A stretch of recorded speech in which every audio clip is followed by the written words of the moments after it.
Bayangkan Anda baru saja pulang kantor pukul 8 malam. Tubuh lelah, pikiran masih penuh dengan tagihan cicilan, biaya sekolah anak yang naik, atau harga pangan yang tidak pernah mau turun. Anda membuka ponsel sebentar untuk melepas penat, dan hal pertama yang muncul di feed Anda adalah foto keluarga seorang pejabat publik yang sedang berlibur di jet pribadi, mengenakan jam tangan seharga 1 unit rumah subsidi. Pernahkah Anda bertanya-tanya, bagaimana mungkin? Secara matematis, gaji mereka ada di internet, bisa kita cek. Namun, gaya hidupnya melampaui logika finansial manapun. Video ini bukan untuk mengajak Anda membenci keberhasilan orang lain. Video ini adalah tentang tanda bahaya yang selama ini kita abaikan. Tetaplah di sini, karena kita akan membedah mengapa setiap pameran kekayaan mereka sebenarnya adalah beban yang harus kita tanggung. Mari kita gunakan analogi sederhana. Bayangkan kita semua tinggal di sebuah desa yang sedang kekeringan. Setiap warga dengan sukarela menyisihkan 1 gelas air setiap hari ke dalam sebuah sumur desa. Air ini tujuannya mulia, untuk memperbaiki jalan, membangun sekolah, dan memastikan tidak ada warga yang kelaparan.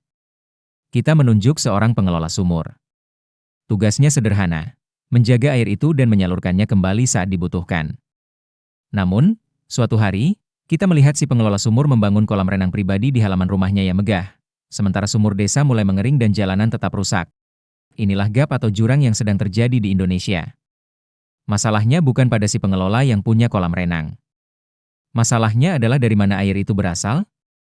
Bagi Anda yang bekerja 8 jam sehari, membayar pajak penghasilan, pajak kendaraan, hingga PPN setiap kali makan di restoran, Anda adalah penyumbang air tersebut. Ketika seorang abdi negara, yang gajinya dibayar dari air kita semua, memamerkan kemewahan yang tidak masuk akal, itu adalah sebuah penghinaan terhadap keringat Anda. Ada sebuah urgensi yang harus kita sadari. Flexing bukan sekadar pamer. Dalam sosiologi, ini disebut sebagai social disconnect. Ketika pemimpin tidak lagi merasakan kesulitan yang sama dengan rakyatnya, mereka tidak akan pernah bisa membuat kebijakan yang solutif. Mereka hidup di gelembung pasir yang berbeda dengan kita.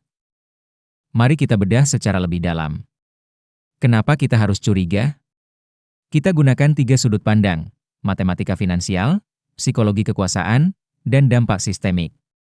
Pertama, anomali matematika. Seorang pejabat eselon atau bahkan anggota dewan memiliki struktur gaji yang jelas. Anggaplah total pendapatan mereka, termasuk tunjangan, mencapai 50 hingga 100 juta rupiah per bulan. Angka yang besar? Ya. Tapi apakah cukup untuk membeli tas seharga 1 miliar atau mobil mewah koleksi terbaru? Jika kita menggunakan prinsip manajemen keuangan paling dasar, seseorang butuh waktu puluhan tahun tanpa makan dan minum untuk mencapai gaya hidup tersebut secara legal. Ketika matematika ini tidak nyambung, maka muncul satu istilah hukum yang sangat menakutkan, illicit enrichment atau kekayaan yang diperoleh dengan cara tidak sah. Disinilah letak kecurigaan pertama kita. Jika gajinya dari kita, tapi hartanya dari antah berantah, ada sesuatu yang sedang disembunyikan di bawah karpet birokrasi. Nomor 2. Psikologi power signaling. Mengapa mereka pamer? Bukankah lebih aman untuk diam? Dalam psikologi, ada perilaku yang disebut conspicuous consumption. Bagi sebagian orang yang baru mendapatkan kekuasaan atau kekayaan dengan cara instan, mereka butuh pengakuan. Mereka ingin mengirimkan sinyal bahwa mereka di atas hukum dan di atas strata sosial. Pamer harta adalah cara mereka menunjukkan dominasi. Mereka ingin Anda merasa kecil, agar Anda tidak berani bertanya. Namun bagi kita, audiens yang dewasa, kita harus melihat ini sebagai kelemahan karakter. Pejabat yang butuh validasi dari barang mewah biasanya adalah pejabat yang tidak memiliki legasi atau karya yang nyata. Mereka menutupi kosongnya prestasi dengan berkilaunya aksesori. Nomor 3. Erosi kepercayaan publik. Ini adalah dampak yang paling berbahaya bagi kita yang memiliki anak muda atau sedang membangun bisnis. Saat flexing pejabat dianggap wajar, standar moral bangsa kita bergeser.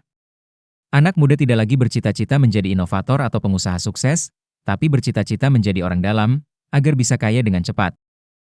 Integritas menjadi barang langka. Pajak yang kita bayar dengan jujur mulai terasa seperti upeti daripada kontribusi pembangunan. Akibatnya, masyarakat mulai malas membayar pajak, pembangunan terhambat, dan lingkaran setan kemiskinan terus berputar sementara para elit terus menambah koleksi barang mewahnya. Sebagai masyarakat yang cerdas dan produktif, kita tidak boleh hanya berhenti di rasa marah. Marah tanpa aksi hanya akan membuat kita stres. Inilah langkah praktis yang bisa Anda lakukan mulai besok pagi. Nomor 1. Lakukan audit sosial secara mandiri. Indonesia memiliki sistem LHKPN, Laporan Harta Kekayaan Penyelenggara Negara, yang bisa diakses publik secara online. Jika Anda melihat pejabat di daerah Anda pamer harta, luangkan waktu 5 menit untuk mengecek namanya di situs KPK, bandingkan apa yang dia lapor dengan apa yang dia pakai. Pengetahuan adalah senjata pertama kita. Nomor 3. Dukung transparansi dari level terkecil. Jika Anda pengusaha atau pekerja kantor, biasakan transparansi dalam setiap proyek. Jangan memberi ruang bagi uang pelicin atau gratifikasi. Kita tidak bisa menuntut pejabat jujur jika kita sendiri masih mencari jalan pintas dalam urusan birokrasi. Nomor 4. Edukasi generasi muda. Sebagai orang tua atau senior, ajarkan bahwa kekayaan tanpa kerja keras dan nilai manfaat adalah sebuah kegagalan, bukan kesuksesan. Ubah idola mereka dari yang sekadar punya apa menjadi melakukan apa. Pejabat publik datang dan pergi. Kekuasaan bisa habis dalam satu periode pemilihan. Namun, integritas dan kejujuran yang kita tanamkan hari ini adalah warisan yang tidak akan pernah luntur, tidak seperti pasir yang mudah terbang tertiup angin. Kita berhak merasa curiga, bukan karena kita iri, tapi karena kita peduli. Kita peduli pada masa depan anak-anak kita agar mereka tumbuh di negara yang menghargai prestasi, bukan sekadar gaya hidup. Saya ingin mendengar pendapat Anda dengan kepala dingin. Pernahkah Anda merasa bahwa ketimpangan ini sudah terlalu jauh? Atau, menurut Anda, apakah wajar jika keluarga pejabat menikmati kemewahan sebagai hasil kerja keras mereka? Mari kita diskusikan di kolom komentar dengan bijak. Jika Anda merasa video ini penting untuk menyadarkan lebih banyak orang, bagikan video ini. Mari kita jaga Indonesia agar tetap waras dan tetap punya harapan. Jangan lupa like dan subscribe untuk support channel ini. Terima kasih sudah menonton. Sampai jumpa di Paham Cerita selanjutnya.